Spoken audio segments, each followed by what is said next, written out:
Let's go across to Umesh Chaudhary, Vice Chairman and MD, Titagarh Rail Systems. Umesh, great to have you on the show, and thank you so much for joining in this morning to talk about this new foray that you're doing. Can you start by explaining to us why the wagon leasing business? What's the rationale? Yeah, good morning. Always a pleasure being with you. We have been leaders in the wagon space for a while, and we thought that this private wagon business, which is there, is something where we would like to also focus on, because the railway new spate of ordering is expected sometimes to come up in the next few quarters. But in the meanwhile, we would like to have a more dominant play on the private sector wagon space. And one of the models that we have seen has been prevalent in some of the private wagon purchasing is a operating lease model. So we have, since we had in the past some experience on wagon leasing, thanks to the acquisition of Simco in the past, we have applied for this wagon leasing license so that we can have a more larger product offering to our customers. Potential market size of this for wagon leasing? So normally about 1,500 to 2,000 wagons we expect that would be taken by the private sector on a wagon leasing model. And then, that's something that we believe worldwide has been a more prevalent model of taking wagons. So we do believe that it might grow going forward. Sure. Would some bit of this, Neeraj here, good morning, would some bit of this be for captive use?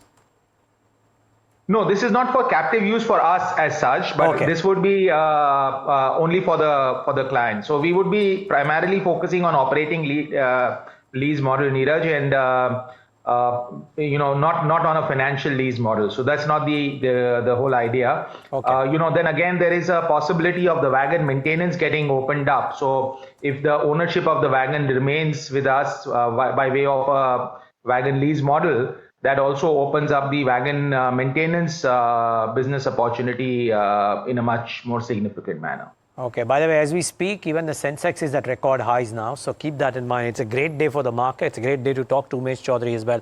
Now, Umesh, fill us in on what the second half looks like, right? Because we've had an iffy first half for most companies in your sector, including yours.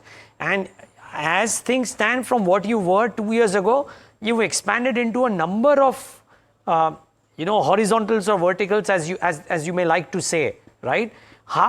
What is happening with the business? How does the second half or the next 12 months or 18 months look like? Does it improve meaningfully relative to what's happened in quarter two, for example?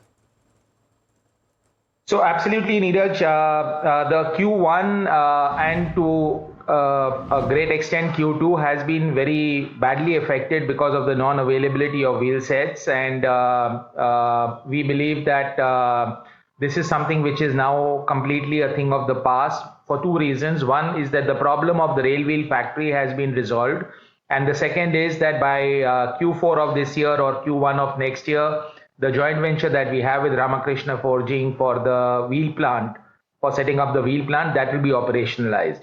So this intermittent problem that we have seen come up on account of lack of wheel set availability should permanently get addressed as we go into the next financial year.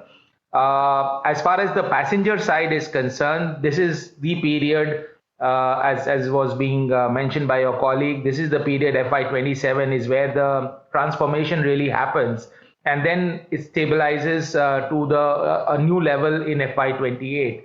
So we have laid out a strategic plan, a guidance document, if you may, a quantitative and a qualitative guidance of how the businesses are likely to ramp up for the next 5 years. And that kind of expresses how the business model on the passenger side will grow. From 12 coaches in FY25, we are targeting 100 to 120 coaches this year, and 200 to 220 coaches in FY27, going up to 275 to 300 in FY28. So the ramp up is from 12 to up to 300 in 3 years. That's the kind of growth we are talking about. Wow. Okay. And Umesh, therefore, just to simplify this, what happens, the expectations of what numbers will get delivered from you as the leading company, but that entire spectre, right? Until that little bit of a wobble hit were very, very high. Do we get back to winning ways, let's say FY27 onwards? Is it difficult to call that right now? So In reported numbers terms is what I mean, sorry. Sure. So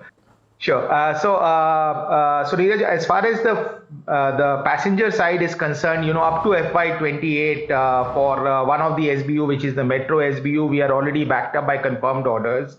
In Vande Bharat SBU, we are confirmed. We have our plans are backed up by confirmed orders right up to 2031. On the passenger side, we are only having an order book of the next 4 to 4.5, 5 quarters.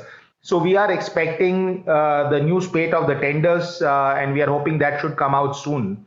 That if it comes out in the Q1 of next financial year, by Q1 of next financial year, then what you are saying that the trajectory of the freight would continue. And the reason why we are bullish is because Railways has done a phenomenal work in the last 3, 4, 5 years, of course, during the entire NDA government. But if you really look at it, recently they came out with the bulk cement policy, the track expansion. Yesterday also we saw some capacity expansion happen. So with all the wonderful work in terms of creating infrastructure, coming up with new policies to attract traffic, there is no way that wagon demand should over a period of time see any slowdown. Okay, thank you so much, Umesh, for speaking with us. Titagarh management there talking about their foray into wagon leasing.